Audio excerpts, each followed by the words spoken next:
Hey, what is up, everybody? Welcome. I love when something like that happens, where the music just drops out right at a perfect time.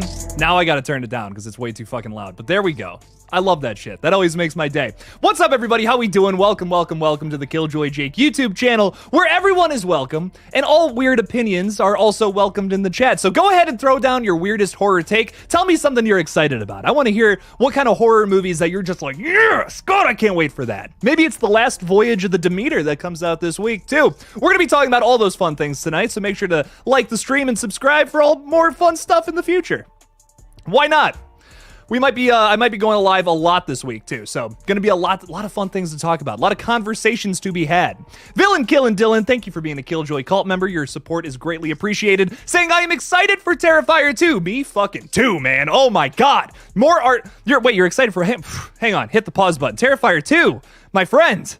If you haven't seen it yet, you gotta see it. Oh, it's so good. If you like the first one, you'll love the second one, and you gotta see the third one when it comes out next year. Oh, shit. I thought you said Terrifier 3 for a second there, and I was like, dude, I'm excited for that too. But see Terrifier 2, man, it's so good. Scream 7 and M3GAN 2.0. Oh, yes, I can't wait for those too. Coming soon, we got M3GAN 2.0 coming in January of 2025. If things go according to plan, Scream 7 hopefully will come out later and we don't rush this thing out like a lot of third entries in horror franchises these days. Oh god, I'm worried. Please just give this one a 2025 release date. We don't need it out next year. We don't. And considering that they probably won't go into production for Scream 7 until 2024, 2025 release date. We will gladly wait. It's all good. No worries, just don't rush it. That's all I care about. I would rather wait a long time and get a good product opposed to getting a product right now that's just half-assed. Just in my opinion. Celestia is with us. What is up? What's up? Can't wait for Terrifier 2 as well. Fuck yeah, man. You know, honest to God, I love Terrifier 2. And I hope you all get a chance to see it because it's fantastic.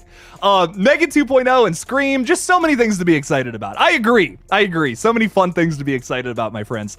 Jacob 114 is here with a crazy profile picture of Freddy Fazbear playing some Xbox, I think. Okay, hell yeah. What's up, Jacob? How's it going? Welcome to the stream, my friend.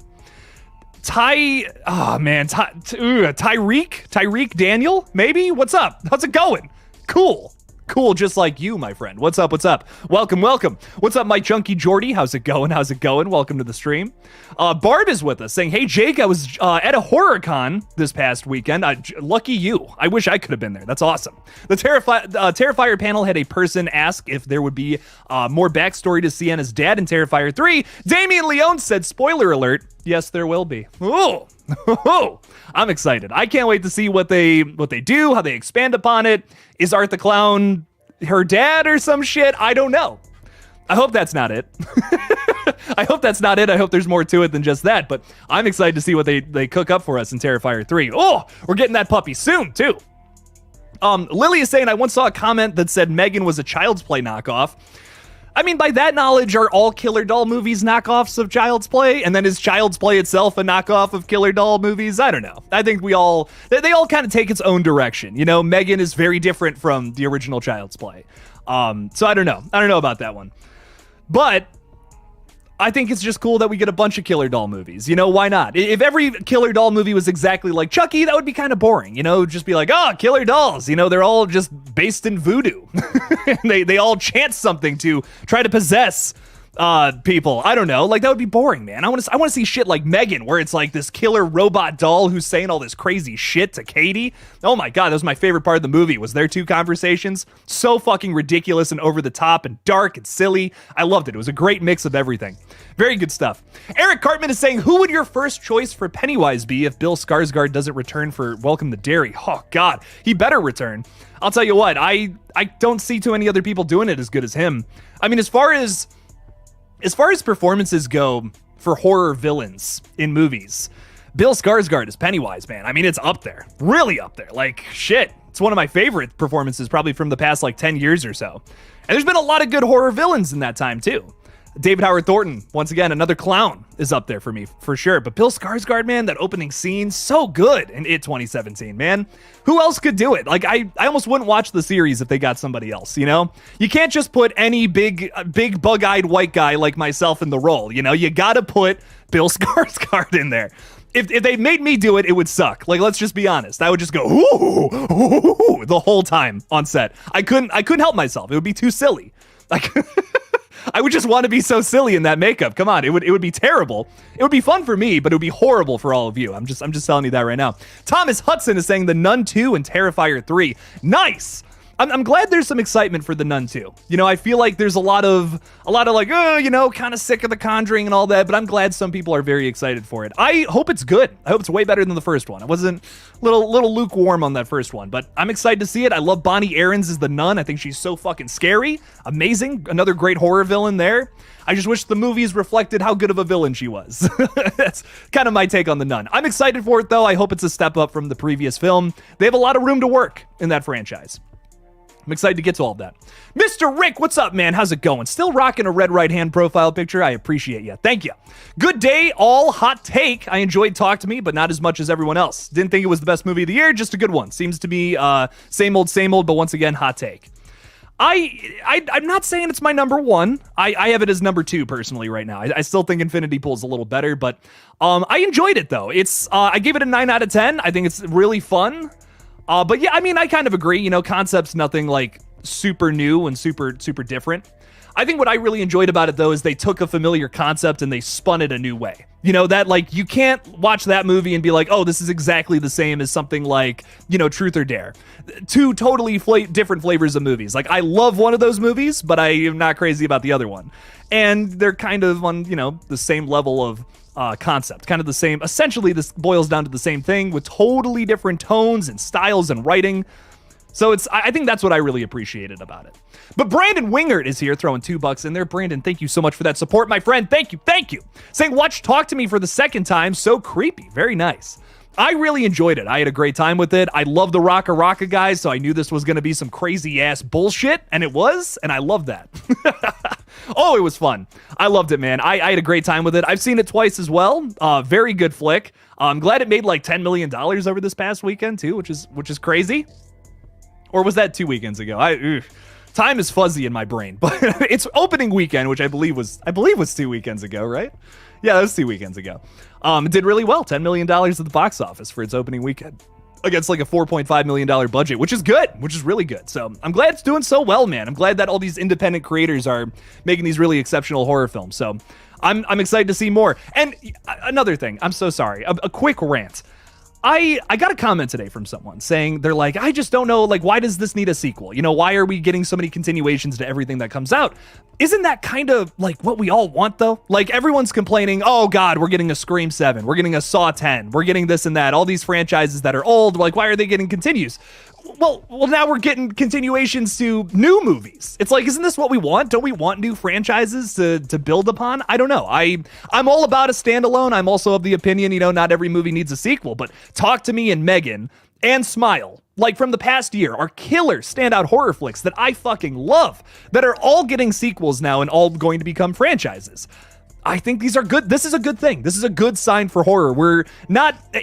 I don't think we need to move on from these past franchises. Like, I'm super excited for Scream 7. I can't wait for it. But I'm also glad we're getting new franchises as well. We can't just keep going back to old past things and continuing it. Like, do we really need 3 more Exorcist movies? I don't think so, personally. But I am excited to see what they do for Smile 2, or Talk to Me 2, or M3GAN 2. Like, okay, let's see it. Let's build a franchise in a brand new way. Let's see how they can do that. I'm here for it. So, Brandon, sorry about the rant, but oh my God, I want new shit, you know, and if that means new franchises too, cool. I'm all about it. Let's run it. Let's see what happens. And if it's trash, then we'll move on to something else. DJ Pluto is throwing 6.99 Canadian dollars in there, and my God, does that make me happy. 69, that's my favorite number. Thank you so much, DJ Pluto. I appreciate you. Thank you. Good stuff. Michael Parton's also throwing $2 in there. Thank you for the support, Michael. Saying, would love to see Ghostface on Fire Island.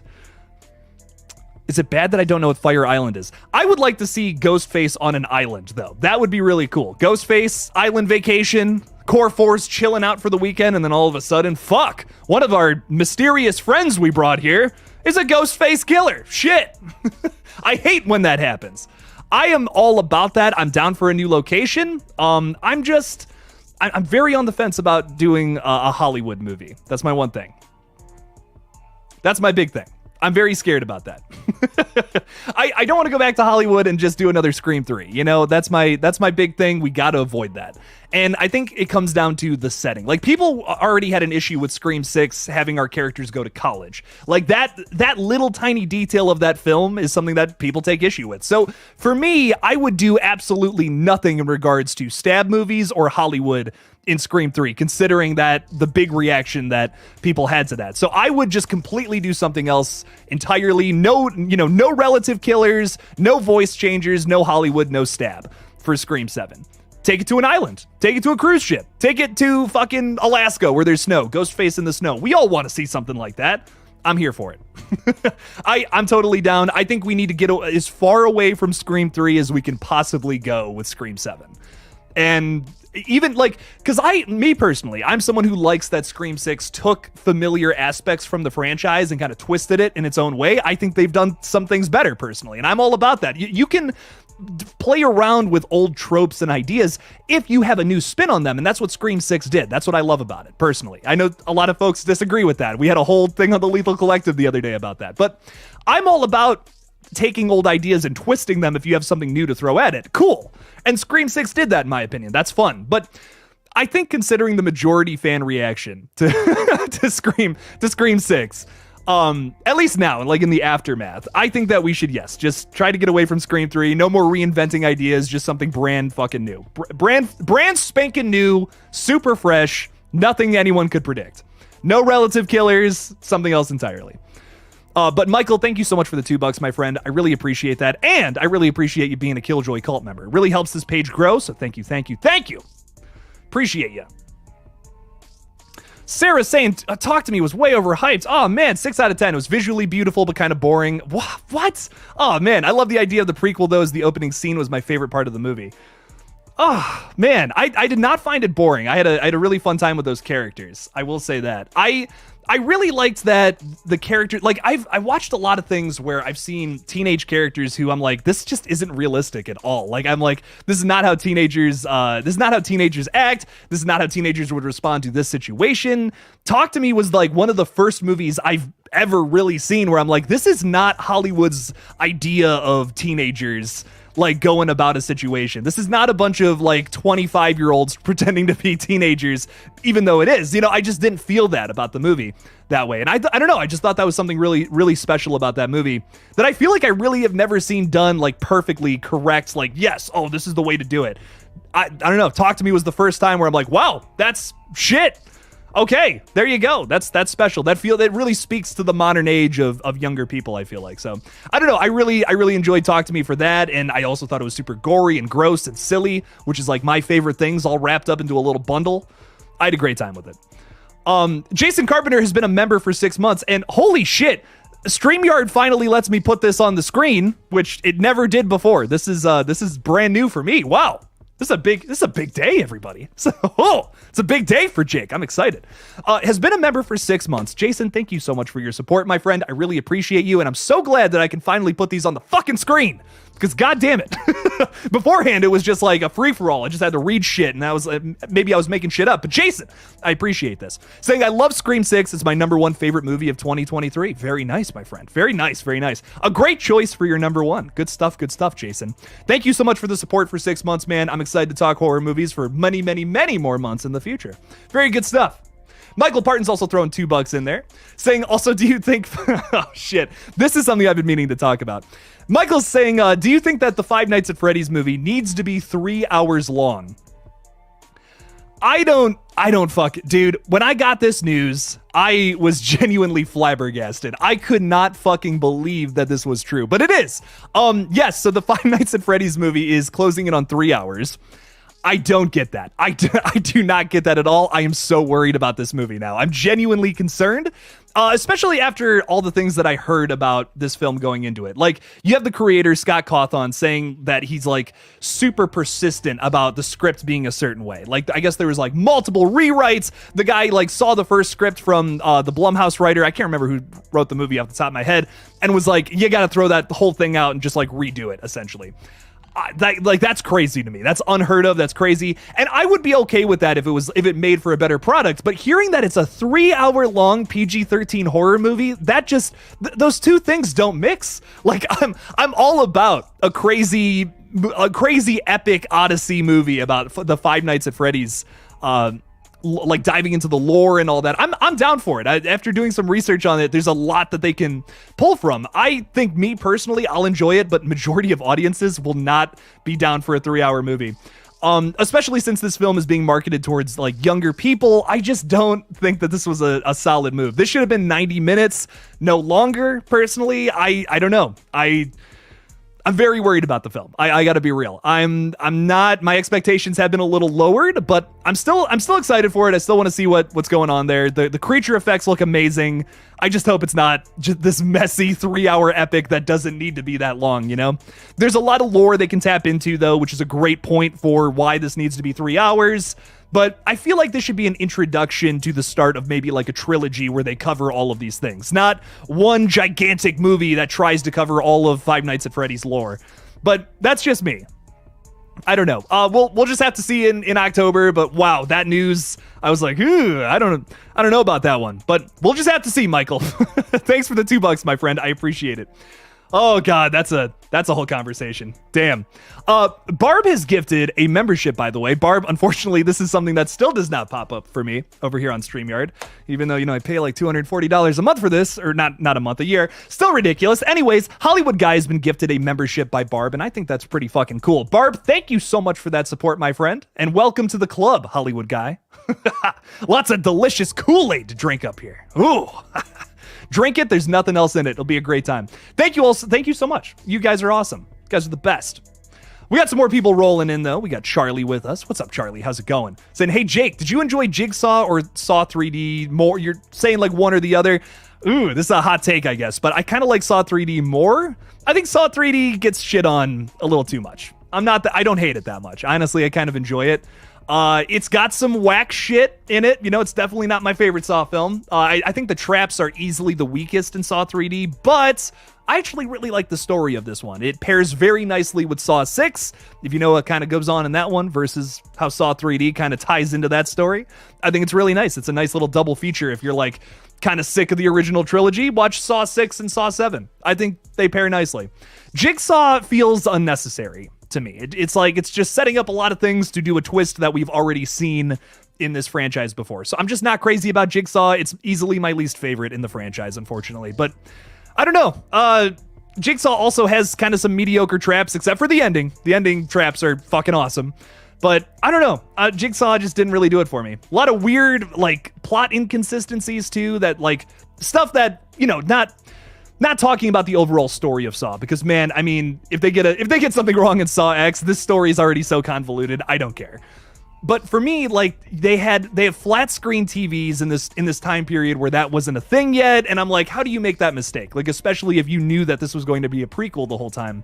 I don't know. There's just a lot of little weird things that are wrong about the film that I just can't get over, that I find very strange. So I'm just not crazy about that one. But probably the only Saw film I don't rewatch all the time, though, because those are oddly some of my comfort movies. Really like the Saw films. RJ is saying 3-hour Five Nights at Freddy's movie. That's a whole lot of game. That is a whole lot of game, RJ. It's a whole lot of game to cover, man. I'm scared. And I'm not saying that 3-hour movies are bad by any means. I just sat through Oppenheimer and I fucking loved it. But PG-13 horror, like, do we need a 3-hour long PG-13 horror film? I don't know. Like, I just don't think that's going to work. I think that shorter movies are also a good thing. You know, I think a lot of us look at movies nowadays. I think there are some people who are like talking about the Batman, for instance, who are like, oh, it was good, but it was way too long. I disagree. I love that about Batman 2022. It told a lot of story, but there's a lot of story to pull from those comics. Same with Five Nights at Freddy's, but it's different because we're talking about a much younger demographic coming to see this movie. Are they going to sit through a 3-hour movie and enjoy the whole thing? Does it render itself that, or can we tell this story across 3 different movies that are all 90 minutes opposed to, one gigantic film that's like 3 hours? I don't know. Honestly, I'm not sure. I haven't seen the movie yet, but my thoughts on it going into it is I wish they would just give us one solid entry. Like, look at Halloween 2018, man. A solid fucking entry, and then we got 2 more movies. They need to do the same thing here. Give us one solid killer movie. Say, yes, you can do Five Nights at Freddy's and it can be this smash hit. And then give us some sequels or continue the story. But you can only do so much in one movie. And sometimes you need to know when to, just make it 90 minutes versus 3 hours. You got to know your audience too. And I feel like this is something where maybe like hardcore Five Nights at Freddy's fans will fucking love, but the general audience will be like kind of scratching their heads a little bit. Like, what is going on here? And considering how they're marketing this movie, it's clearly trying to be like this flagship franchise for Blumhouse because they are sort of in need of that thing right now. I don't know. That's just my thoughts on the matter. I just hope it's good. I hope it's not this big, messy thing that's trying to just set up all this lore and it could turn into something that's just like unwatchable. And I hope not. I hope that doesn't happen. What else do we got here? Chosen Vader owner is saying, hey, Jake, quick question. Do you think Saw X will show us how Hoffman will work with John Kramer? Because during a flashback in Saw 5, it showed us Hoffman and John teaming up in Saw 2. I imagine yes. If you saw the beginning of the Saw X trailer, you could hear Costas Mandalore's voice. At least that's who I think it is. So I'm pretty sure he's in the movie. I guess it's only rumored, but I swear to God, I saw a Bloody Disgusting article like 4 months ago saying that he was confirmed to be in the movie, but I guess I'm crazy. I'm sure he's gonna be a part of it though. I mean, considering that it's Kevin Grutert in the director's chair, I imagine we'll finally get a continuation to the story moving on from Saw 3D in this film while also telling a prequel story. But I'm sure it'll tie in somehow. It'll tie into the events of, like after Saw 7, which I hope it does. I think that would be a lot of fun for fans. Even if it's just part of the twist, that's totally cool. That's fine. I'm here for it, but it doesn't have to take over the whole movie. It can just be like a little tiny inkling of it. I just think that would be a lot of fun. Considering that we're kind of been left on this cliffhanger for such a long time. I'd love to see a continuation to Saw 3D. Same director, same people involved. Man, I feel like it's got to happen. Will I do another live stream with Craven? I love doing live streams with Craven, man. Absolutely. We'll make something happen soon for sure. Is StreamYard like YouTube? No, StreamYard is not like YouTube. It's kind of like, I'm trying to think how to say it. It's just an easy way to stream. Like I could stream with like OBS and that would be fine, but I like to have like friends on sometimes. So that's kind of why I use this instead. It's just a little easier to invite people versus like having to, get everything. OBS is unbelievably complicated. It's nice at times, very nice at times, but not at other times. It's nice to do this kind of stuff, but if I was to do gaming streams on StreamYard, I think I would just I would quit. I'd be like, no. But if you want to do like just talking streams where you're just chatting, as the Twitch people say, do StreamYard. It's nice. It's not bad. And if you want to have your friends on too, that's the biggest reason I do it. Like if I want to have someone on last minute, you just pop them in, send them a link. Abacus Stabacus, what's up? How's it going? Jesus Christ. Fuck, marry, kill Toadette, Matthew Lillard, and John Kramer. I don't think I should answer this question because I don't know what the Nintendo wiki says about Toadette. Karen and Connor, I hope you got that. Anyways, love you guys. Thanks for being here. I'm not going to answer that in order to not make myself look like a creep. Love you guys so much, though. Thanks for being here. Thanks for hanging out. Hope you guys are having fun. Jesus Christ. I would definitely marry Matthew Lillard, though. Tell you that much. 10 out of 10. I would not marry John Kramer. That would be a fucking nightmare, dude. Can you imagine having to lug in like his traps every time he's done, with a whole killing session? It's just like, John, it's midnight, man. Come on. You gotta stop doing this to me. I can't keep cleaning up brain pieces and skull all over my couch. God, I want a divorce, John. Anyways, haunting you. Oh, shit. Haunting You is throwing $10 in there. Thank you so much, my friend. Really appreciate that. For Final Destination, I'd like a one-off story about one man Usually accidents happen around work sites. Tell a story about one of these workers and their effort to thwart death. Great word. Thwart. Thwart death. Get it away from me. I like that. I could be down for something like that. You know, the franchise is typically focused around, you know, a bunch of teenagers who are caught in the loop of it all. So to do something wildly different like this would be kind of sick. Haunting You, another thing I'll say is I just reported on Scream 6 today in a little short talking about Jeffrey Reddick's comments regarding the upcoming film. He says some really interesting things about it that you might like. Kind of says that they're breaking up the formula. They're trying something completely new. It's not going to be exactly what you think it's going to be. And that makes me excited. That makes me really excited, very happy. And why I like that so much is because I hate when franchises keep doing the same thing over and over and over again. Like sometimes it's fun and sometimes it's like the Saw movies or some of the Scream sequels where you're like, you know what you're getting into, it's familiar, it's nice. But I love when franchises challenge themselves and push new boundaries because sometimes you see something incredibly exceptional in a later sequel. I think Wes Craven's New Nightmare is the best example of that, taking a wildly different tone, a wildly different concept, but still keeping a lot of the franchise elements you know and love alive. And I would love for that to happen. I would love for that to be the case here in Final Destination 6. Another thing I love about this franchise too is that it's all over the place. Like I genuinely love the sequel and the fifth movie. 2 and 5 are like those are my Final Destination movies. I love those films so much. And then one is okay in my opinion. I think it's a little overrated. And then 3 and 4 are whatever. No big deal. But I totally agree. I would love for them to do something like this where it's just a random, completely different story, still focusing on the things you love from this franchise. Seeing a bunch of people who are, you know, getting killed, but it's a different group of people this time around. Like you're talking about like a worker on a job site. And this could be an epic opening scene. Sure, you're still following that part of the formula, but you're telling a totally different story because of the characters involved. It's not a bunch of young people. Connor just texted me. That's so funny. Love you, man. Appreciate you for being here. But Haunting You, yes, I'm so with you there, man. Do something crazy different like this. Try it out. Why the fuck not? Haunting You also, this is a creepy thing to ask, but you won the Scream 6 Steelbook the other day, my friend. And if you're still hanging out in the chat, message me on like Instagram or Twitter or whatever. And if you want that Scream Steelbook, it's yours. Scream 6 Steelbook. You won that the other day, and I was meaning to reach out and be like, hey, you won, buddy. So so reach out if you want it, man. I would love to send it your way. That'd be really cool. So congrats, by the way, for winning that. Very good stuff. Sarah Campbell's throwing $20 in there saying, here's a month of StreamYard. Keep on keeping on. Sarah, that means the world to me. Thank you so much. Shit is expensive nowadays. Ooh. Who's feeling the squeeze with the old inflation shit going on right now? God damn. I know I am. So I really appreciate that, Sarah. Thank you so much. Thank you. God, that's crazy. That's big. Thank you. Thank you so much. Haunting You is also throwing $10 in there as well, saying the story could build to something major. Oh shit, we got a part 2 here. I'm loving this. Make it crazy. He'll go as far as to make a bet with death that if death fails to put him down, he gets to live forever. It could put a kink in death's system.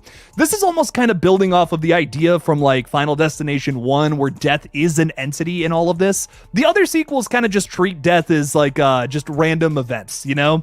But that first movie, you actually get to see like death, you know, fucking with shit and being like, ooh, let's push this water over here so it gets electrocuted and all that. You get to see that in the first movie. That kind of gets lost in the sequels. Some people don't like that, but this is an interesting way to expand on it and to make it something fun, I think. I'm totally into this, honestly. I think this could be a lot of very cool. And once again, avoiding the repetition of doing the same thing over and over and over again, because I'm not crazy about that. If we get another Final Destination where it's, you know, cars on the highway and they're all slamming into each other, I'm like, this is cool, but we saw that in Final Destination 2, and they did it so well in that film with mostly practical effects, a little bit of digital cleanup. That's how you fucking do it, baby. Love it.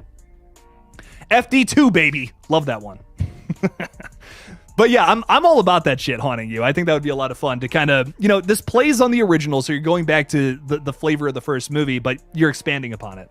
Making death a character again, I'm down for that. Listen, as long as Tony Todd is in this movie, I'm fucking here for it. I'll be honest. Even if it is same old, I'm like, at least we got Tony Todd in the movie.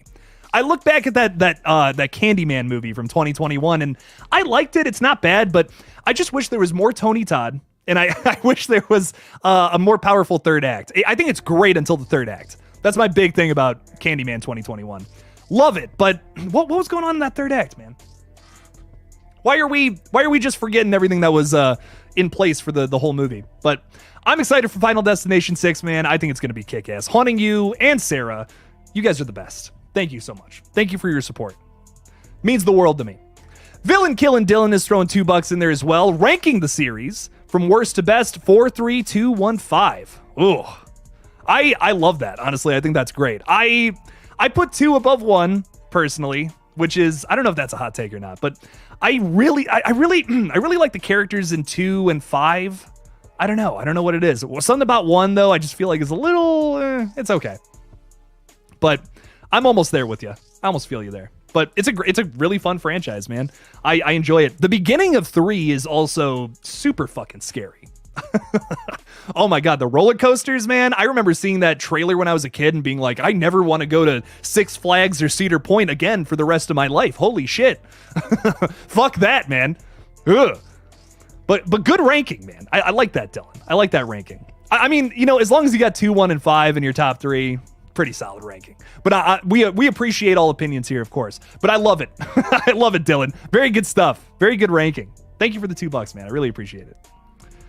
We've all got a Tony Todd shrine in our house. Yeah. Yeah. Yes, we do. Yes, we do, Lily. Casey is saying, can't wait for Saw. I can't wait for Saw 2, Casey. It's going to be a lot of fun. Oh, I can't wait. So excited. I'm so excited to have a new Saw. Like, I remember when Spiral was coming out, I was so excited for that, and it was a good time. I wasn't crazy. It wasn't losing my mind about Spiral, but still had a good time with it. I'm so excited to be having just a Saw film that feels like those original couple of movies, though. That's what I think is going to be very, like, very fun about this new one. Is that nostalgia baiting? You know, maybe a little bit, but I don't care, man. I love those movies. They're fun. And I feel like this is going to be a fun story worth telling. You know, it's an isolated story in between Saws 1 and 2. That's the way we should be telling these new continuations if you want to keep franchises going. I compare it to things like Prey, for example, which is a prequel to technically every movie in the franchise so far, if you kind of count it that way. I think that's really cool. I think that's really fun. It takes place in its own little isolated area in time, and that's it. It doesn't really affect the grand story. It's just, here's another fucking instance where predators came to Earth and people fought them. I think that's sick. Let's do more shit like that. And if we get another movie where it's like in between Saws 2 and 3, sure. If it means getting Tobin Bell back again. I just like Saw. I like Saw. They're fun movies. I'm not like claiming, oh God, it's the most intelligent horror franchise of all time. Ugh. But I enjoy them. They're fun. You always get some crazy gore, some crazy kills, and some fun little twists at the end. I'm always down for a new Saw movie. Always a fun time. Sarah Campbell saying my Final Destination best to worst is 21534. Very nice. Very nice. I've seen some people defend 4 big time before. I don't know about that. I don't know if I personally agree with it, but I love that pretty much every movie in this franchise is beloved. That's rare. That's rare to see. You know, you don't see that all the time. So I think that's pretty cool. I always love seeing love for movies that are, you know, a little considered lower on the ladder. Like I've had people tell me like, you know, Resurrection is not that bad. Halloween Resurrection is not that bad of a movie. And I'm like, I wasn't crazy about it, but I love that there's love for it. I do love shit like that though. That always makes me happy. I love seeing things like that. But Final Destination 4 and 3, I'm kind of not crazy about. But yeah, 2, 1, and 5 though, good stuff. Very good stuff. Love the ranking. Love the rankings all around. Barb has been a member for 2 months, saying still drinking the Kool-Aid and loving it here. Very nice, Barb. I'm glad you're liking it. It's some tasty Kool-Aid. You know, I make it special. So I'm glad you dig it, and I really appreciate your support, Barb. Thank you so much. Thanks for being here. Thanks for hanging out on the streams too. It always means a lot to have some company here. Somewhere to talk good horror movies. Blucka Blucka's dropping in saying, nice glasses, nerd. Hey man, you know, I like my glasses. I like them. Sometimes I take them off because, you know, all you see when I wear these things is the reflection from all of the bullshit in my damn room. And that bothers me a little bit. But on live streams, I tried putting my contacts in, man, and I'm just like, I'm doing this the whole time. I had my my contacts in for the Lethal Collective stream yesterday, and the whole time I'm just going like, ugh. It was awful. So got to do the glasses for streams is what I learned yesterday. But I guess I'll just be a dork, a nerd, and get bullied by my comment section. But good stuff, man. Blucka, love seeing you here, man. Thanks for being here. Appreciate you. I'm more of a Hawaiian Punch guy myself. That's fair, RJ. Listen, Hawaiian Punch is also very good. But I make some good fruit punch. I'll tell you that much. Darth Kermit is saying yours is 13245. Ooh. So almost release order. That's interesting. You got 3 really high up there. I respect that, man. 3's got some crazy shit going on in it. Ooh. Some good shit. 3, I think 3 has a great lead, you know, what's her fucking name? It's the girl from it's the girl from Scott Pilgrim versus the World. Mary Elizabeth Winstead, is that her name? It's got a good lead. Very much so, for sure. But I don't know. That one's crazy with the effects, man. They went hardcore on the digital kills in that movie, and I'm just not crazy about that. I think that's kind of I mean, you know, some of the other sequels do that a lot too, but I dig it. Holy shit. Horror MBA is in the future, seeing Final Destination 8 and 9 and 0. And then failed to include some of the other movies. That's amazing, Horror MBA. Well, I see that you're living in the future, and I think that's pretty cool. I see that they've retconned 1 and 2 from the franchise, and 4, which is pretty nuts. I can't believe that they would do that in the future, so I can't wait to report on that when it finally happens, though. Thank you so much from the future, Horror MBA. We really appreciate you. I hope you enjoyed 6, since it's your second favorite of the franchise at the moment. Ooh, love it. 8, 6, and 7. We're going to be eating good, Final Destination fans, moving into the future. Holy shit. Thank you for the $2, my friend. Love it. Thank you so much for the support.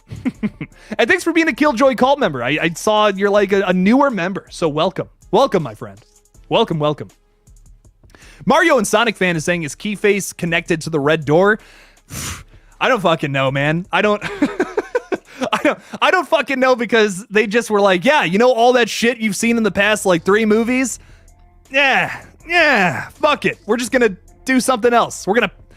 I don't want to spoil it, but man, Insidious the Red Door, what the hell, man? What's going on? We're using paints. That's all I'm gonna say. Paints? Really? Paints? That was my reaction to that movie. Paints? Come on. No spoilers. No spoilers, but paint, ? Exclamation point. That's my entire review of the film. Paint? That's it. You never see a horror movie where glasses reflection of light outs a survivor. Time to make it happen, Jake. Oh shit. Hang on. Insidious the Last Key, actually, which is an interesting pull. Insidious the Last Key, they have fucking hell, what's his name? Specs uses his glasses to distract somebody, which is kind of fun. So it's not exactly what you're saying, but is it? Yeah, close a little bit. But I imagine like a slasher film or something, you know, guy's got his glasses on, like big ones like me, but like circular, you know, like this, have like big circular frames, and they're really reflective, like thick glass too. And he goes to hide behind like a barrel or something, and just like the light is clearly reflecting. It's so unfortunate. It's almost ridiculous. The killer's just like, yeah, he's clearly right there. Like he's clearly sitting behind that barrel. That'd be kind of funny. I love shit like that. That's just so unfortunate and so dark that it makes me laugh, which is probably a little messed up. Kind of shows my maybe, does that make me fucked up? I don't know. I question that about myself sometimes. Eric FTP, what's going on, my friend? How you doing? Welcome to the stream. I see, is your profile picture a swimming pool? That's really cool. I used to do swimming when I was in high school, so like I see like the lanes from swimming pools, and I'm just like, oh shit, takes me back. Let me tell you. Saying, hey Jake, are there any upcoming superhero movies you're looking forward to?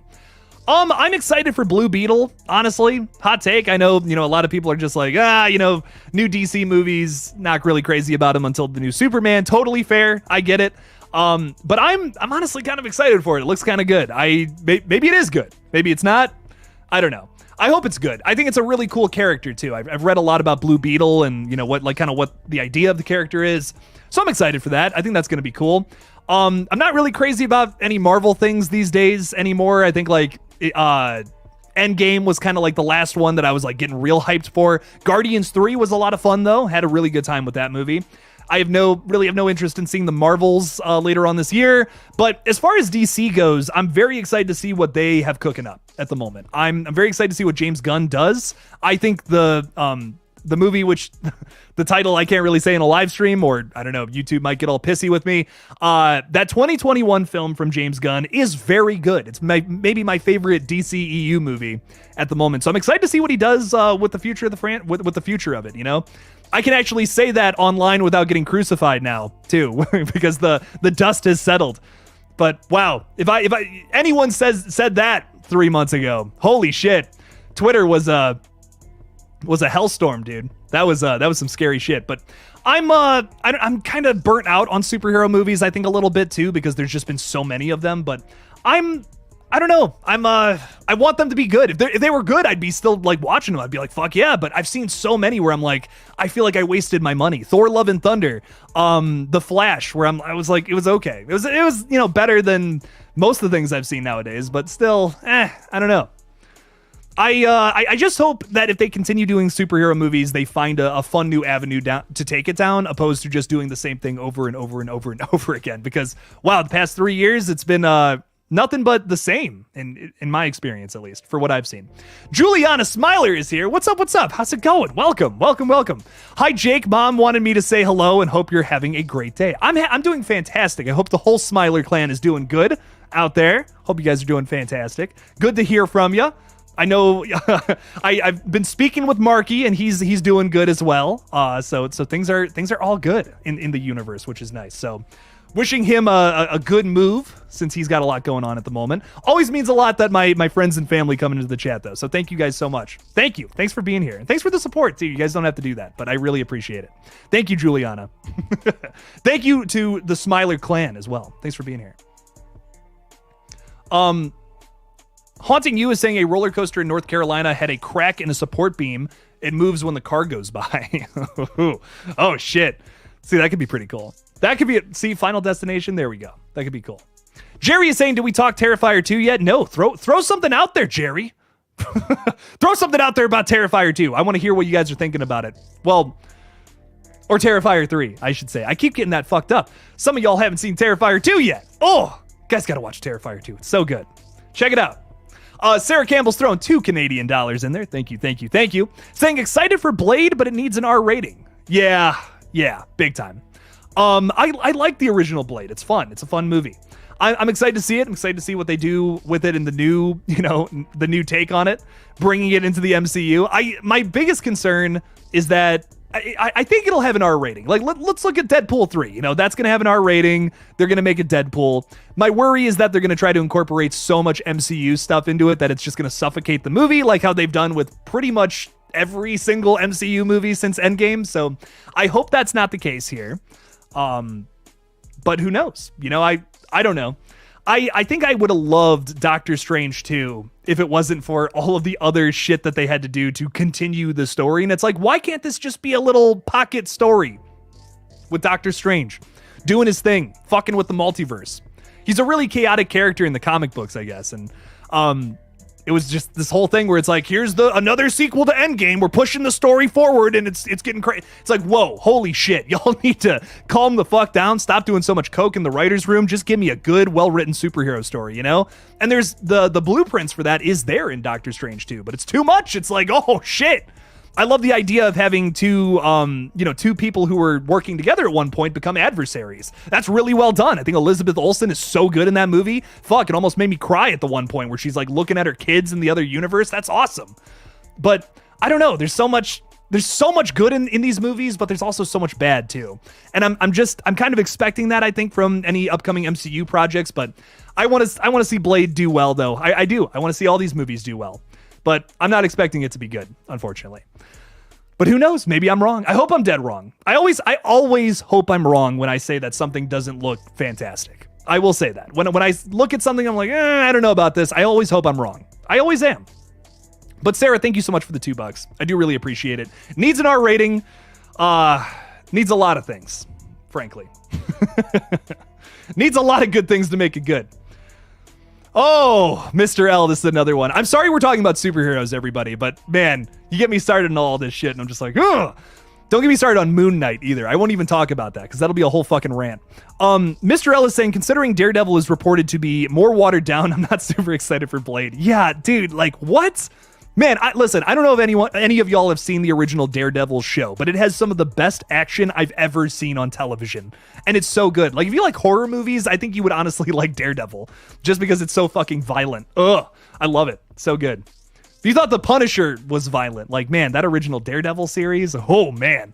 I haven't even seen all of it, and I'm still just like, wow, this is crazy. Casey Tibbs, thanks for the $2, Casey. I appreciate that. Casey, your support means a lot to me. Thank you so much. Thank you for being here. Thanks for being here. Thanks for hanging out with old Jake. Because I'm all by myself in this little room. I just kind of sit here and bitch about horror movies all day until I go live. So thanks for being here. I appreciate it. I don't feel as lonely. Dr. Andy is saying, when will Scream 7 come out? Predicted it should come out in 2024 or 2026. Dr. Andy, I think that is probably going to come out right in the middle of that. 2025 is my guess. That's going to be real. That's a best case scenario, though, Dr. Andy, is what I will say. But I hope that they don't rush it out for 2024, because here's the thing. With the writer's strike going on, there's no way that this movie is going to go into production this year. It's just not going to happen, especially with Jenna Ortega's schedule being so busy. When, once the strike is over, we're going to go into production for many fucking things that many of the projects that Jenna Ortega is attached to. She's going to be super busy, man. So I just hope that they take their time on this movie. They get everybody that they need for the film, including new cast, old cast, location, get that all down. Don't rush anything out. I hate when we rush these third entries in horror franchises, and like it's happening so often, especially in the last like 5 years or so. So just take your time with Scream 7, make it good. This is Christopher Landon's like Scream film. This is gonna be it. Possibly his one and only film. Who knows if they make more moving forward? I hope they do, but if this is his one and only like Scream movie, I just hope they don't rush it. He's such a big fan of this franchise. Look at any of the movies he's made. Like they're very clearly Scream inspired. Happy Death Day, Freaky, Happy Death Day 2 even. So I just take their time. Take your time, put it out in 2025, film it during 2024, maybe over the summer or something, depending on the setting, and just give us a good movie. Give us a solid entry. Take your time. Take your time, studio. We'll wait. We have plenty of time. We have plenty of time to wait and talk about it and just have a good time. So that's all we need. That's all us fans need. Give us a good movie. I'm excited to see it. Fabian is saying, do you think they will they pay Nev to play Sydney? Finally. And will they keep paying her when she's in her 60s or 80s? I don't know. I really don't know about that. I'm of the opinion that they should bring the legacy characters back for one more movie, wrap up the story at hand, but then can we get like a hard reboot of the franchise? And I'm not saying anything super drastic. I'm just saying let's tell a new story with new characters entirely. I just feel like that would be better. Like I look at all these other franchises that are doing that and they're getting rave reviews because the concept itself is just better. Like if the Predators franchise right now was like 5 movies focusing on Arnold Schwarzenegger's character fighting against predators, I feel like by entry number 5, where we're at right now, it would just be so like convoluted and ridiculous and like what are we even doing here? Look at the Terminator franchise right now. Like 1 and 2 are fucking phenomenal. Like love those movies, all-time classics when it comes to horror. But after that, man, wow, does it dip. And they try to do the same thing over and over and over again. And the only movie that stands out from 3, 4, 5, and 6, in my opinion, is the 4th movie. And although that one has a lot of problems, it at least tried to do something different. And I think it's the best sequel out of all of the other ones. Like, obviously, 2 is the very best. Come on. But Terminator Salvation is the only one that actually tried to do something different, where 3, Genesis, and Dark Fate are all just trying to rip off Terminator 2 again. And that just makes me kind of sad. That makes me kind of sad because I think there's so much potential for that franchise to do something really exceptional, but they're just not taking it. So, for me, let's do one more. Let's do one more to wrap up this story we're telling right now with all the legacy characters, all the past connections, and then move on to a new story for Scream 8. And I know a lot of people will hear that and be like, oh, Jake, but come on, man. You know, these franchises have got to end at some point. Why? You know, why do franchises have to end? I think stories need to end within franchises, but then we can tell a new story. That's what's so great about them. You know, I constantly bitch and complain about how, you know, nobody will see original horror anymore. Well, how can we compromise here? How can we keep making new horror movies that are exceptional and great, but also continue franchises? This is how you do it. This is how you do it. Keep making great original horror movies, but then if someone's a big fan of a franchise, have them do the new Scream movie. And it's just a self-contained story with new characters getting chased by Ghostface. And I'm all about that. I think that would be a lot of fun. But let's see what they do for Scream 7 first, because I don't want to get too ahead of myself here. Very excited to see what they do next, though. I love Scream. I love this franchise. I just want to see more movies. And I don't want it to get to the point where it's Fast and the Furious, where it's like, I don't even know what the fuck's happening anymore because it's just so ridiculous. And there's so many returning characters. Like, Fast X is insane. It is the most ridiculous movie I've ever seen in my entire life. But hopefully the Scream franchise doesn't turn into that. Who fucking knows? Jason Carpenter's throwing $2 in there. Thank you so much, my friend. Appreciate you. Saying Jason Goes to Hell turns 30 years old this 13th. Holy shit. No way. And it's not even a Friday. You know, honestly, that's kind of the biggest thing about that I'm upset with. But that's awesome. 30 years old. No way, man. I'm going to have to watch this movie again. My buddy Sean loves this film. He's like, dude, it's underrated. You got to watch it again. I'm like, okay, I got to watch it again. I've only seen this one once. This is like the only film in the whole franchise I've only seen once. So I got to watch it again. I want to give it another shot. I love Creighton Duke. Great character.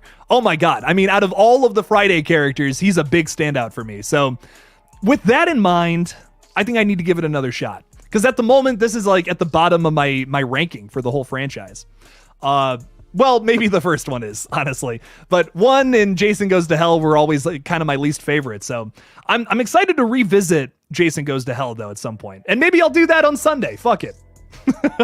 If I have some time. That is the 13th. Yeah, Sunday's the 13th. Cool. Jason, thank you for the $2, my friend. And happy 30th to Jason Goes to Hell. Jason Carpenter as well. Thank you. Appreciate that. A lot of Jasons in the mix here. Damn. Barb is throwing $10 out there. Thank you for that support, Barb. Holy shit. Saying Allie from Terminator 2 said at the panel that it was fun to film, but really upset her to watch the bedroom scene as the finished product. I heard there's an edited version online that cuts out the intensity. Oh man, but then you're missing the fun of it. Then you're missing all the fun. That's kind of what puts that movie on the map, is that sequence. Holy shit. What I will say is it is a really upsetting scene, but it's for a character who's super nice and doesn't deserve it. I think that's why it's so shocking. Like, if they had made Allie a character who was kind of like, you know, bitchy and mean and all this shit, I don't think the scene would have been anywhere near as effective. And it's one of those things that on paper you're like, Jesus Christ, this is too much. Like, why are we punishing this super innocent character? Because it's Art the Clown. Like, it shows more about his character than it does anything. Like, he's just here to fuck up shit, rip people to shreds. Nothing else motivates him besides the fun that he gets from doing something so awful like this. And I think that just props him up as a better villain, in my opinion. I think that's why I like him so much. I'm like, damn, what Terrifier 2 did for Art the Clown really bumped him up to one of my favorite slashers. And, you know, if it was a character that deserved it, I feel like maybe there's something else to be said about that with Art the Clown. It's like, well, okay, hang on. Does Art the Clown kill people that deserve it? Does he have like ulterior motives here? What's going on here? The fact that Ellie is so innocent shows that this guy is just here to fuck shit up, and he doesn't give a shit about morality or, you know, philosophy, politics, whatever the fuck. He just wants to rip people in half. That's all he wants to do. And that's what he's going to do. He's going to laugh about it and have a good time and get the fuck out like he always does. And I think that is just so upsetting. And I love that shit. I love gross, disturbing killers like that. And that's really, it's not really cool, but I think it's interesting that the actress finds it uncomfortable to watch. She's like, oh man, it's really upsetting to watch that back. I can't even imagine filming that too. Like, can you imagine filming that scene, getting your arm ripped off and your eye sliced open and all that? Ooh. Oh my God. If you guys have not seen Terrifier 2 yet, not for the faint of heart, but I loved it. I think it is such an interesting movie. It has so much to say, I think, about modern horror and how horror today is a little safer than how it used to be. And I love that Terrifier 2 challenges that big time. It's it makes a lot of statements about the genre, and I really appreciate it for what it did. So I've heard a lot of people say, oh, you know, Terrifier 2 is a mindless slasher movie. And I'm like, no, it's not. No, Terrifier 2 has a lot to say about horror nowadays and how it's a throwback, but with purpose. It's not just like, oh, we want to emulate early 80s style slashers. No, they want to do that and bring back the gruesome, horrible aspect to those sides of movies that we just don't get nowadays. That I really appreciate. I think that's fun. So hopefully we can see that in more horror films and Terrifier 3 as well. I'm excited to see what else they do with it, man. But Barb, thank you so much for the $10. I really appreciate the support. And I'm so jealous that you got to see them at the panel. We missed the Terrifier panel at Horror Hound. We just had so much going on when we were there. Oh my God, it was nuts. But thank you, Barb, so much for the $10. I really appreciate that. Oh, get me started. Don't get me started on Terrifier 2. I'll just talk about that the rest of the stream. Love it. Ty Lee is saying, I recently watched It in Chapter 2 and think Muschietti could do a great job with the Freddy movie. He just needs to ease up on the CGI. I 100% agree. I could not agree more. I think that Pennywise is very similar as a killer to Freddy Krueger, for sure.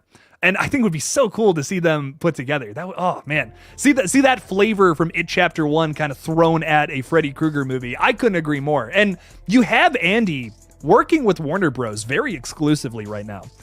And I believe they're kind of the ones that sort of own that at the moment, if I'm remembering correctly. I know it's kind of like, I think it's the Craven estate that owns part of it. And then like, shit.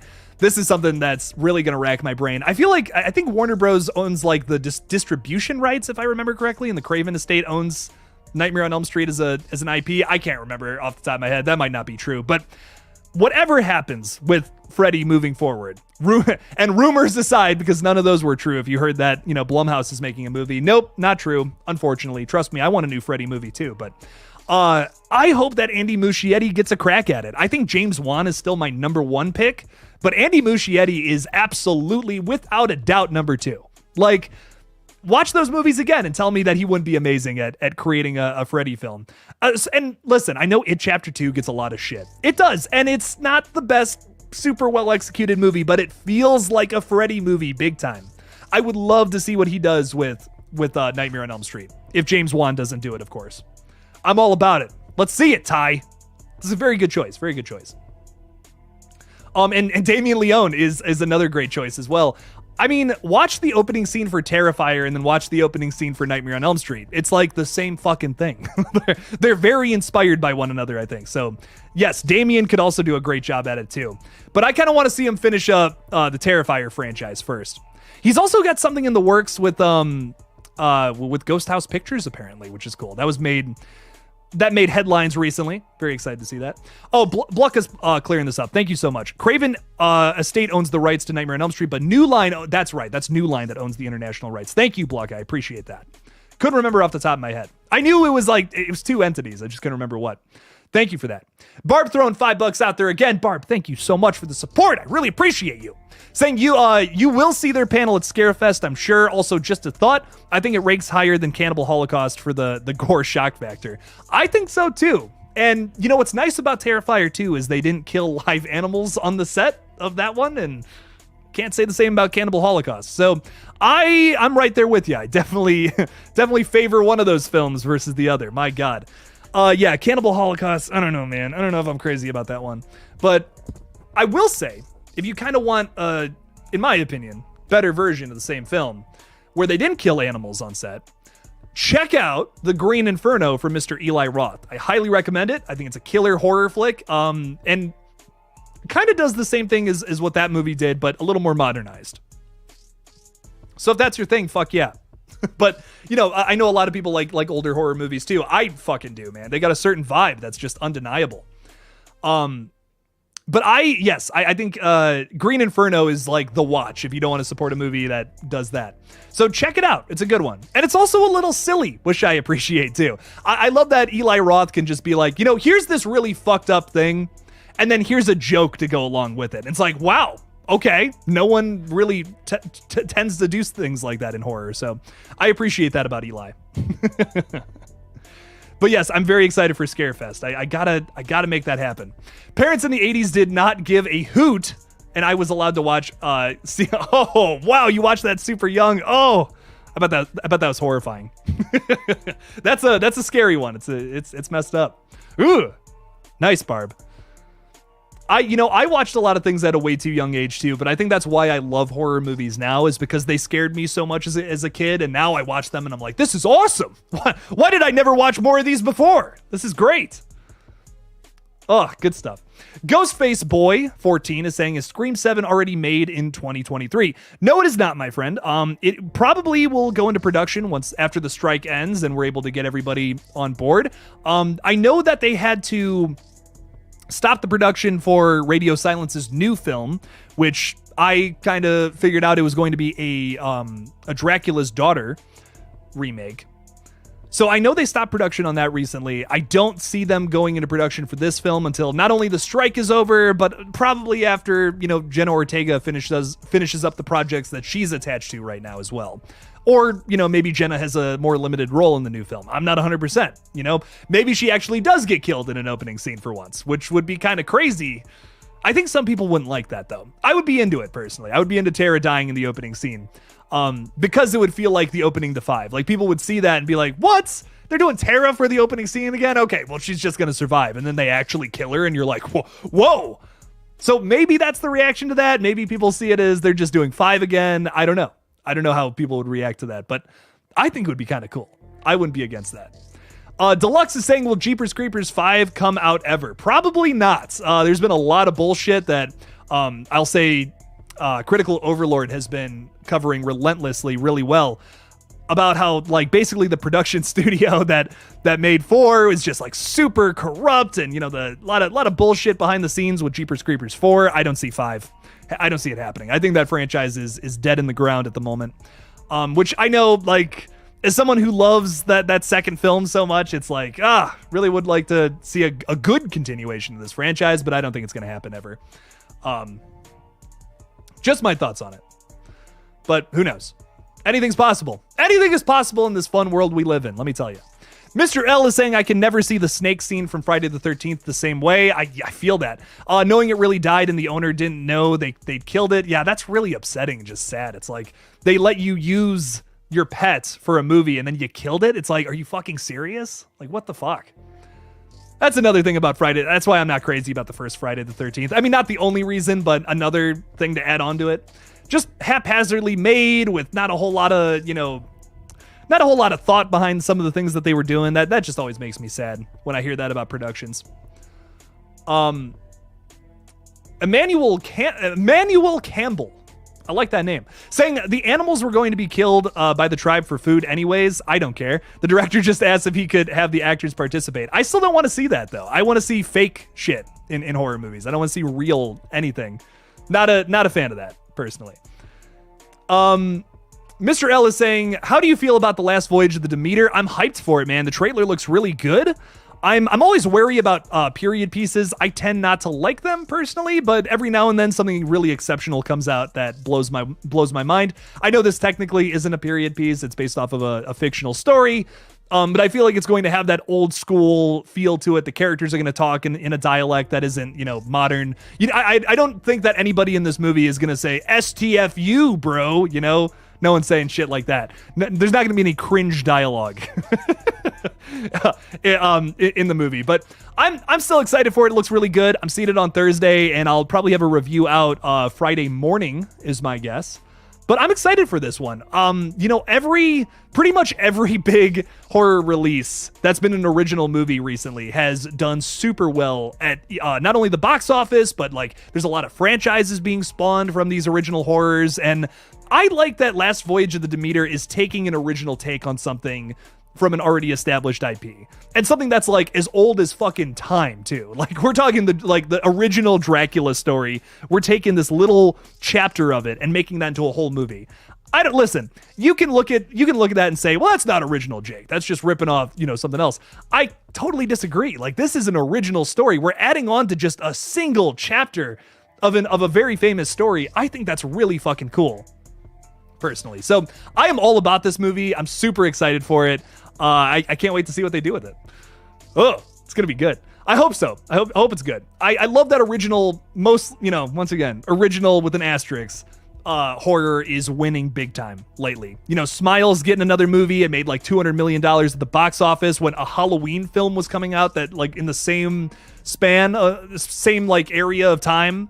And then that movie does better than a new Halloween film. That's awesome. Like I love the Halloween franchise, don't get me wrong, but I love that original horror is winning lately. And it's crazy that we have studios saying that they're gonna stop making original movies and original franchises. We're just gonna do franchise continuations. I'm like, that's crazy. Like that is crazy right now. People are saying the exact opposite of that. People want new stuff. And I want to see more new stuff. I like the continuations. I don't want them to stop, but I want to see new stuff as well. And I think we're finally getting to that point. It's been a long time coming, but we're finally there. We're finally making that happen, which I like. What else do we got here? My pick for Pennywise, if Skarsgård doesn't return, is an actor named Harry Treadaway, who has starred in a King series before called Mr. Mercedes. I have never seen the series for Mr. Mercedes. I didn't even know that was a thing. Shit. That's awesome, Eric Cartman. I got to check that out. I don't know what Harry Treadaway looks like, but if he's got some big ol' eyes and the man can act, I'm here for it. I'm just curious what the guy looks like. Oh shit. Okay, yeah. Yeah, big time. Mr. Mercedes, how have I never heard of this? From 2017 to 2019? Damn. I got to check that out. Fucking love me some King series, man. I'll tell you what. Very good stuff. Yeah, this guy looks very much so like Pennywise. Wow. Damn, I'm saving this picture and I'm putting it in here because I gotta talk about this. Harry Treadaway, okay. Very, very good choice. I can see like in the face, I can very much see him doing this. I want to upload this to show everyone. This is a great example. A great example of good casting too. So many times more often than not, I'll hear people say like, oh, we should throw this person into the role. And I'm like, but why? Like this person, I don't think this person would do the role very well. But as far as looks go, I feel like this guy could do Pennywise very well. I totally agree. I see it. I see it there. I want to see his acting. That's another obviously super important element to all of this. But I agree. Very good stuff. Yeah, and Blucka, this is another thing that's crazy. Disney is just gonna stop making physical media for like certain countries, like Australia and maybe possibly other countries now too. It's scary shit, man. Like I don't care that much about streaming. I'm gonna be honest. This kind of streaming is fun. I love it, but man, if I just don't like having digital movies personally. I like having like my shit on a shelf where I can always just know it's there and it's never gonna just disappear on me randomly, because that's scary shit, man. I like being able to watch the movies I love. I'm pissed that Barbarian is not on that shelf right now. Because man, in 10 years from now, I want to show that to people. Like, I feel like Barbarian was a huge standout horror flick. No release of it. Same with Prey. Like, I hope there's like some kind of 5-movie box set or something for the Predator franchise where Prey is included on that. I would love to own that film, and I'm so sad that I may never be able to own that one. The only way you can watch it is just go to Hulu, and it's like, really? Like, that's frustrating, man. Very, very frustrating. Hopefully physical media does not go extinct, because that's the way to do it, man. That's the way to make it happen. Rumor has it that most studios are paying money for physical media to be on a shelf in most countries. Just certain areas are turning a profit. Well, I mean, listen, there are people all around the world that want physical media, and a lot of people, just don't either want to pay for streaming, they don't want digital, they want physical releases of things. And I think it's a little unfair. That's like, just because you're in a certain part of the world, you don't get to own the movies you love. It's like that kind of blows.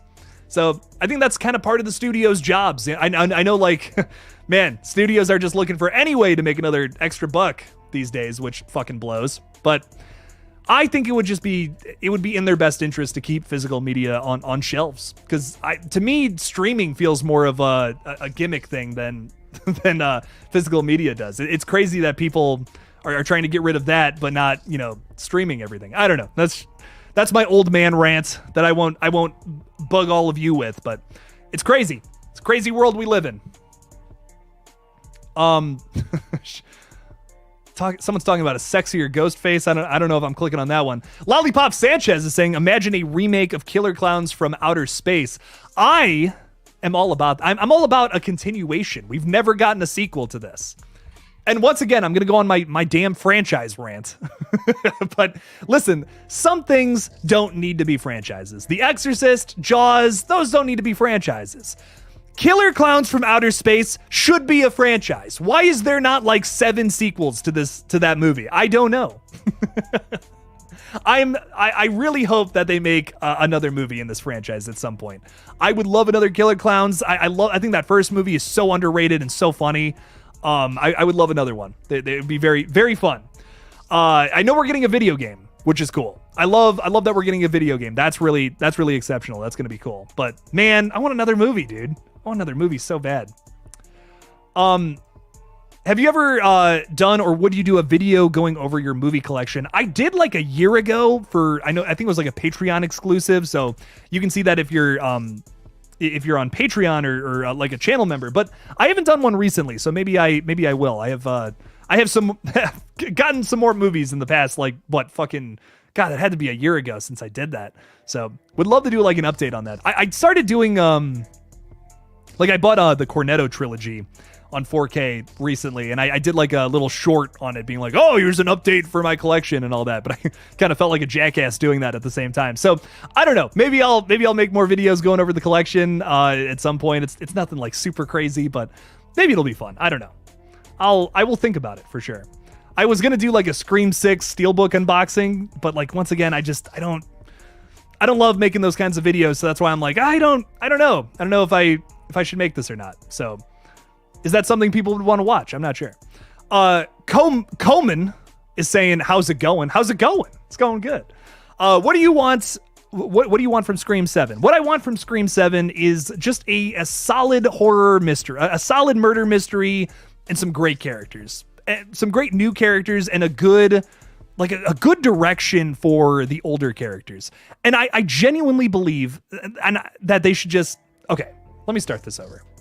I think that they should just not have legacy characters in this movie if they can't find a good thing to do with them, which might be a hot take, I know, but I love these characters so much. I don't want their whole like reputation and story arc to be thrown to the wayside just to make another movie, because that to me is worse than not seeing them. At least in my opinion. I would rather like have Sidney Prescott be in this new movie and she's a big focus of the story, opposed to just being third act backup again. I don't know. I really want to see Sydney or Gail or whoever they bring back actually play a really big part in the story.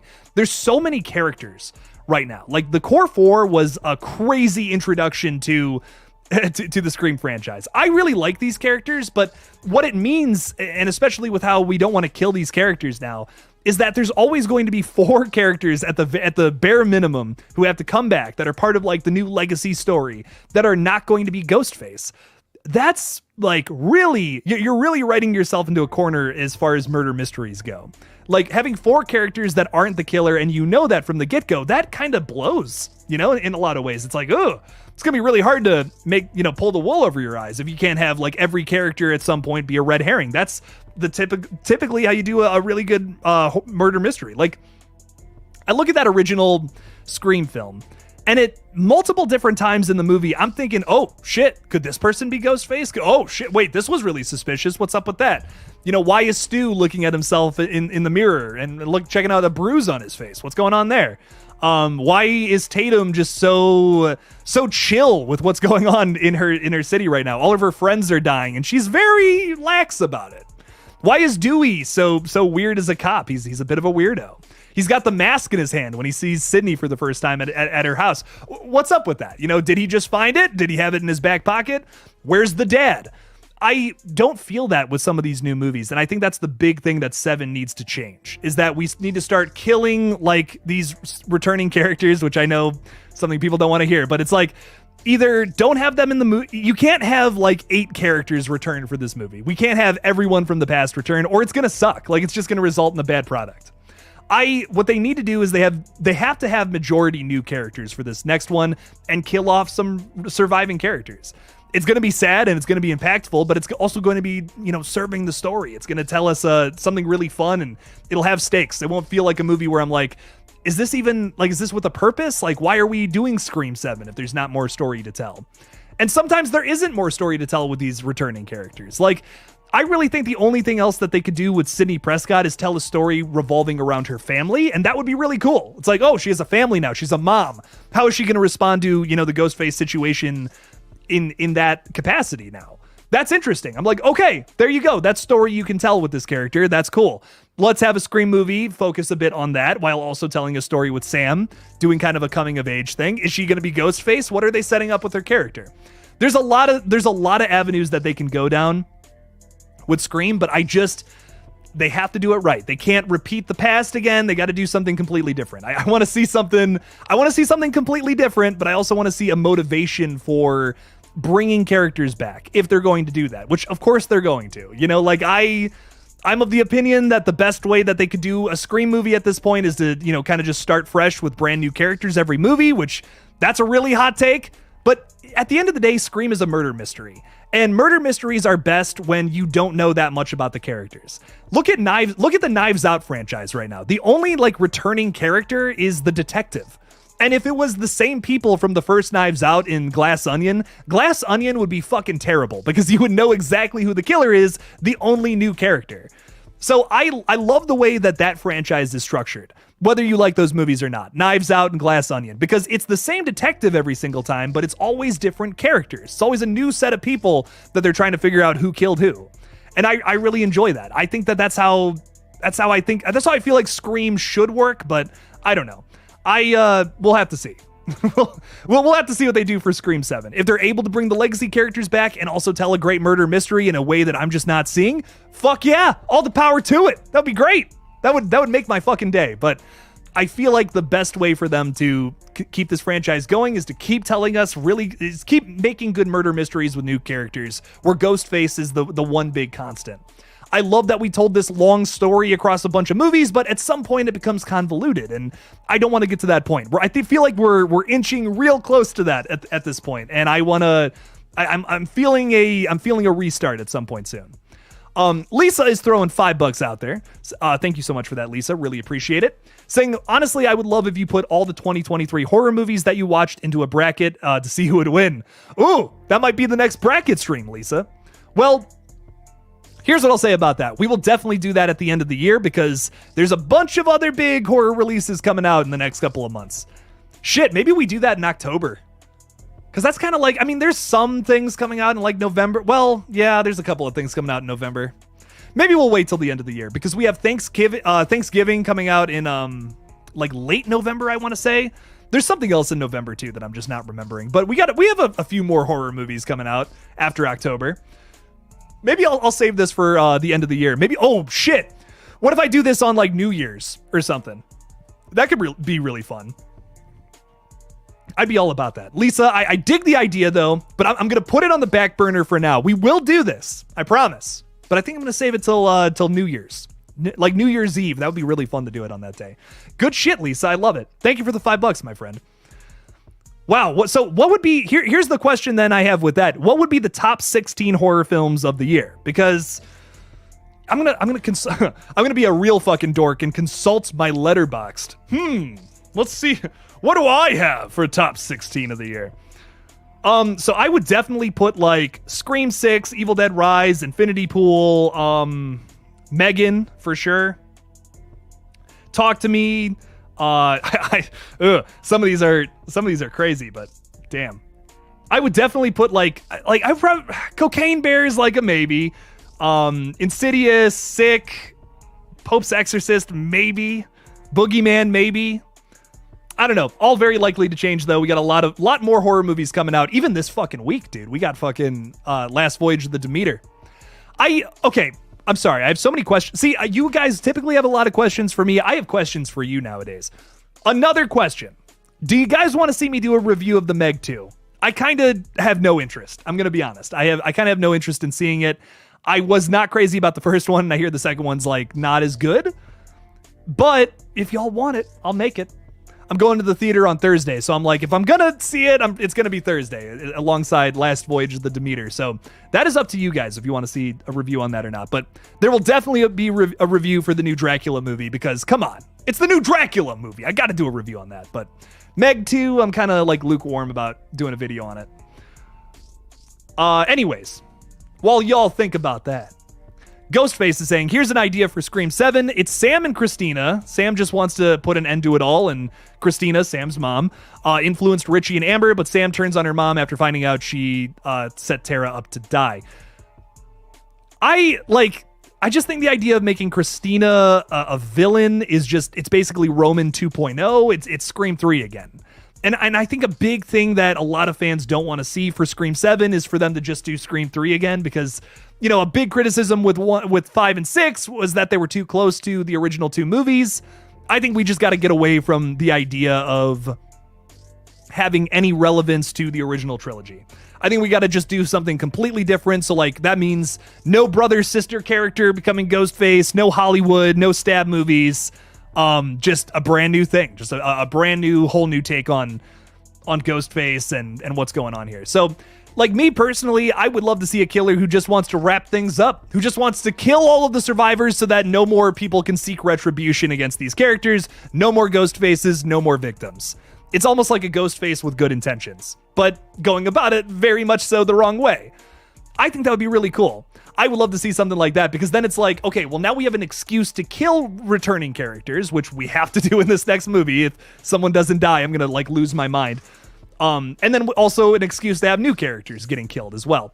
Because, you know, our Ghostface is not going to be perfect. It's not going to be, you know, it's not going to be just old characters dying. We got to have some new characters getting killed and some new characters to possibly become Ghostface. But I want to see something that's a new motive. We haven't seen that yet. I want to just see something new explored. We got to see 3 Ghostfaces in Scream 6. That was really cool. We got to see, Richie and Amber have a totally new motive in Scream 5. That was fun. Just keep that going. Keep that impetus alive in Scream 7, and then I will be happy. Otherwise, I'll shit my pants.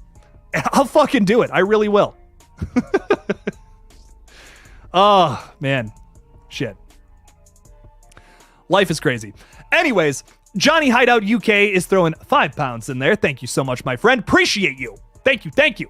Saying, hi, awesome Jake. Hi, awesome Johnny. How are you?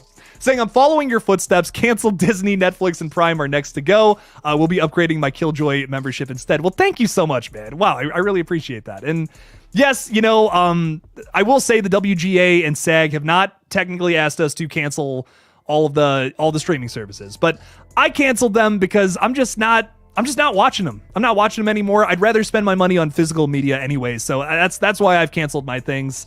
I don't watch them, and I always just end up watching my movies anyways.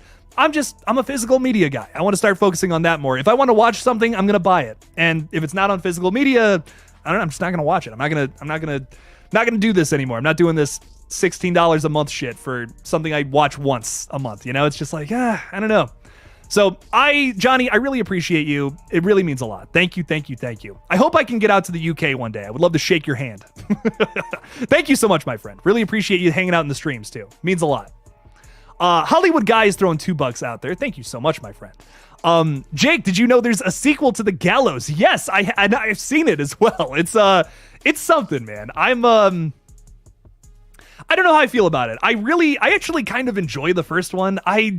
It's objectively, it's a fine found footage movie. It's all right, but it's got one scene in it that is so fucking well done. I'm like, this is so fucking scary, man. I love this shit. There's one scene in that movie where it's basically about these kids. They're trapped at a high school overnight, and they get haunted by this ghost that died at this place. And they're all sitting, like, this girl's sitting there and she's crying. She's freaked out. They're locked inside this thing. They're getting chased by a killer. And then, like, the guy just slowly walks up next to her. And it's like the scariest shit. I'm like, oh, that's really good. That's such a good scene. But the rest of the movie is just okay. And the sequel, I don't know. It loses the found footage element, and it's kind of just like, it turns into something else that's just not better than the original, in my opinion. But the first one I don't think is awful. It's not a horrible movie. It's got some really fun stuff to it. So, Hollywood Guy, thank you for the $2 though, my friend. Sequel, it's okay. You're iffy about it. I'm pretty iffy about it too. I feel that one. Netflix is one I want to chop, but hubby is holding on to that one with a death grip. Hey, listen, I can't blame you for that. I want to see fucking Stranger Things season 5 when that finally fucking comes out. But who knows? I mean, that's probably going to be like years What wasn't there a report about like that not coming out till like 2030 or something ridiculous like that? So I don't know, man. I just want to see Stranger Things season 5 and I'm good.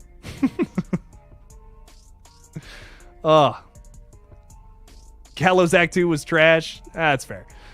I agree, Jake. The sequel was blah. Yeah, I barely made it through it. I forgot about Stranger Things. Shoot, all the things affected and Handmaid's Tales too. I hear that's really good and I never gave it a chance. I got to check that out. Handmaid's Tale. Maybe at some point. Coleman is asking, favorite Saw film? I mean, like, the original is a classic horror film. That's amazing. But, like, personal preference, Saw 6, I think, is so much fun start to finish. Like, I love Saw 6. The traps are my favorite across the board out of any of the movies. Saw 2, I really like, too. The ones I tend to watch the most are the first, the second, and the sixth film. That's what I'll say. Those are my go-tos when I'm like, I just need something gory and bloody before bed because I'm so fucked up and that puts me to sleep. Those are the ones I watch the most. So 1, 2, and 6 are probably my favorites. Lollipop Sanchez is saying, have you seen Wreck Record? Hell yes. I have the box set, baby. I fucking love those movies so much. Definitely the best found footage zombie flicks. Not that there's too many of those that I can think of off the top of my head, but I love those movies so much. They are so fucking, they're so scary and they're so great. Like it's everything I want in a found footage flick.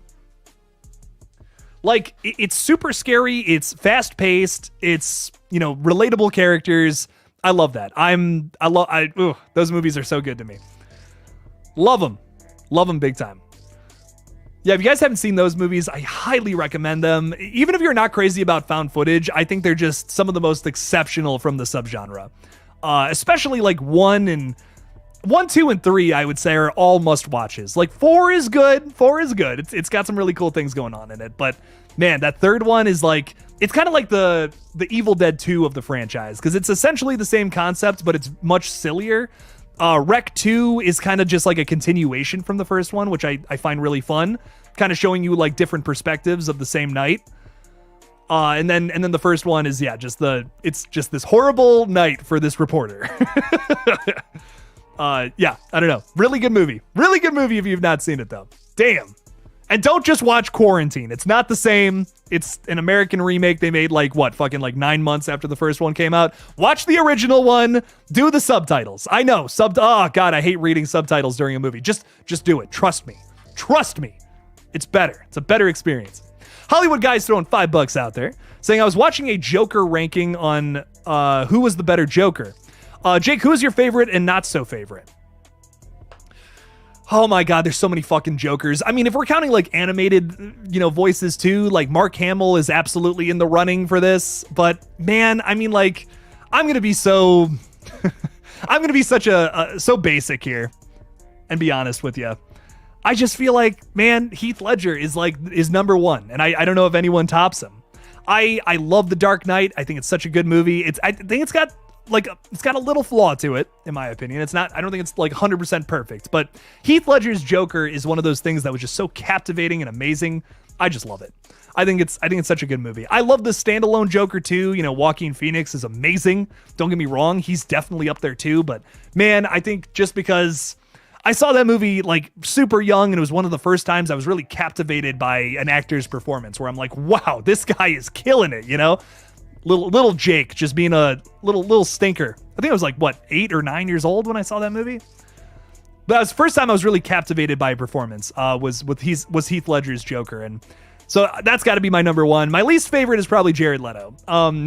I'm just not crazy about the performance. Like gangster Joker, whatever. I almost said gangster Ghostface. Gangster Joker. I'm like, I don't know about this. I don't know if this works all that well, but I'm also not crazy about Jared Leto. I don't know. He's fine. He's whatever. That first movie and that franchise, which the name I can't say, it's all right. It's fine. It's whatever. It's nothing super special. But Margot Robbie's amazing. She's really good. She's really good in that. So there's that. Hollywood Guy, though, thank you so much for the $5. That's probably my ranking, and I know that's pretty basic. That's probably the most common answers for that, I would say. But Mark Hamill, though, really good as the voice of the Joker. I think there's something else to be said about like a physical performance too. You know, I mean, I love when you get voice actors, you know, who are a little more limited. They can only use their voice to portray a character. That's impressive. Don't get me wrong, but Heath Ledger, everything about it, the voice, the body language, all these little tiny details surmount to something so impressive, which I love. Mr. L is saying, I get the approach with like Jared Leto's gangster style Joker, trying to modernize him, but it just didn't work. I think that what's so great about the Joker, though, is that he's kind of very similar to like Art the Clown, even. Like, clowns are very similar, I guess is what I'm trying to get at.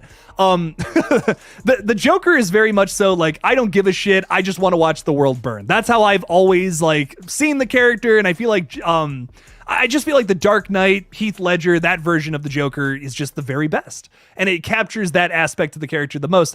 I feel like there's more to the character in a way that doesn't work with Jared Leto's version of it. I'm just like, I'm watching it and I'm like, this just doesn't feel like the Joker. It feels like he's got like way more stakes in this than previous versions of the character that I've seen. So at least the way that I see the character, how I feel like it should be interpreted, I feel like Heath Ledger did the very best job at it. Ledger and Hamill, hell yeah. Very good stuff. You like Joel Schumacher? Hell yeah. Listen, oh my God, those 90s Batman movies are so good. And of course, Batman 89. I love all of them. I love all four of them. I know, Batman and Robin is a hot mess, but I love it. I think it's so much fun. It's such a dumb, fun movie. Oh, so good. Nicholson does a great job too. He doesn't get talked about as much as he should. But really good performance from him as well. What else do we got going on here? You should watch Mr. Mercedes after this stream. Trust me, Treadaway can act. Hell yeah. Okay. Hey, if he can act, I'd love to see it. I think there'll be a lot of fans, though, that will be upset if Bill Skarsgård doesn't play Pennywise again. That's my one thing. Like, I would be down for another actor who can do it really well. Do it, sure. But, man, Bill does it so good, And, After like the second movie too, didn't give us a whole lot of, Pennywise going crazy. A few scenes that are big standouts, of course. Like the little girl behind the, the bench or whatever, the bleacher seats. Like that scene is fucking awesome. I also love, like the old lady sequence where she's like walking around the house doing all the creepy shit. Like that's great in It Chapter 2, but I wanted more Bill Skarsgård Pennywise like how we did in It Chapter 1, when he wasn't doing all the crazy CGI bullshit that absolutely sucks about the first film. It's awesome. It's captivating. Like the Georgie sequence when he's got all the balloons, and he's just like, oh, we're going to get you, it's like, oh, it's creepy shit, man. I love it. I want more of that in the series personally, but I'm also not against, someone else doing it too. We'll see.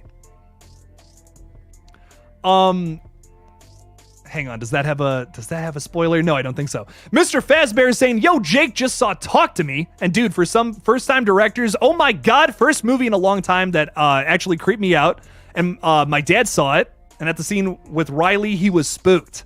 Nice, very nice. I won't elaborate further, it's a newer movie, but wow, that scene is holy shit. Oh my God, that was like, damn. The movie was like, it's great. I love the character building they're doing, and there was some creepy stuff before that, but that scene, I was like, oh shit, like they did not come to play. Damn. Oh, it's such a good movie. So much fun. A roller coaster of a paranormal flick, which I feel like we don't get like super intense paranormal horror as much as like, like slashers that are very intense and very like real feeling. But I love what Raka Raka was able to do with that film. Like so many paranormal horror nowadays is very like Insidious or The Conjuring influenced, where it's like we have a lot of jump scares. And like, listen, me personally, I don't mind that. I think that's fun. But I think that every franchise has kind of just done the same thing. Like we're all doing the same thing. It's either possession or jump scare focused things with paranormal horror lately. This film did something different. We tried a different style out with it, and I'm like, oh shit, okay, this stands out big time to me. So I really appreciated that. I want to see more paranormal horror done like that. I've always felt like if something like Insidious was rated R and had like blood and guts, it would just be so much more fun and crazy. I would love to see more movies take that approach. opposed to just slashers doing it. Like, obviously, I want more bloody, gory slashers. Who doesn't? But I would love to see, like, you know, the lipstick demon rip somebody open. You know, why not?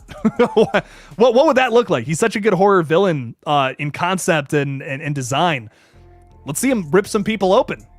Eat some blood, eat some organs, you know? What does that guy snack on? Probably some small intestines. I don't fucking know. But I want to see it. And Mr. L wants a whole movie based on their Ronald McDonald slasher. I do too. Oh my God, that shit's so funny. If you like to talk to me, look up Raka Raka's YouTube page and just go through some of their videos. It is, you'll have a great time. I promise. If you like to talk to me, you'll love their YouTube videos. They're crazy.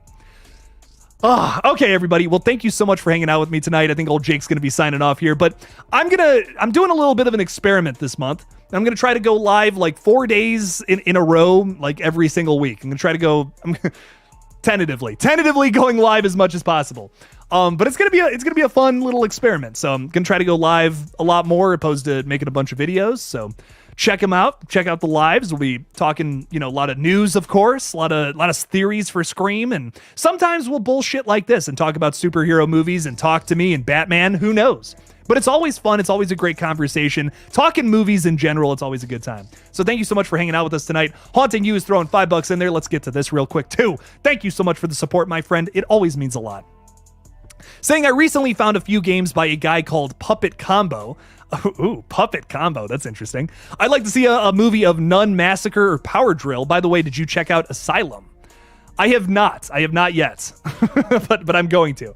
I probably shouldn't be saying this, but I'm going into production of something real big here next week. So I can't fucking wait. It's been a long time coming. We'll have another thing too is Jake's been busy, but I'll have a big announcement real soon about something. So you guys will know about all my secret projects real soon here.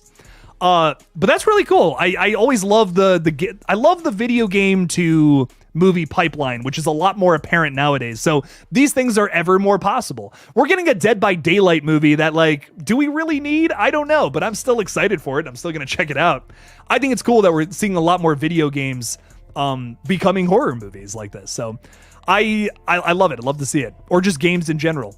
I mean, toys are becoming movies now. You know, Barbie's a fucking movie that made $1 billion, which is crazy. It's like, what? Oh my God, that's sick. So I feel like we will see a lot more of that. That's absolutely possible, my friend. But thank you so much for the 5, Haunting You. I will respond to your Instagram message. We'll get this bad boy sent out to you soon. So thank you so much. Thank you so much for the support. Really appreciate it. Thanks for being here, dude.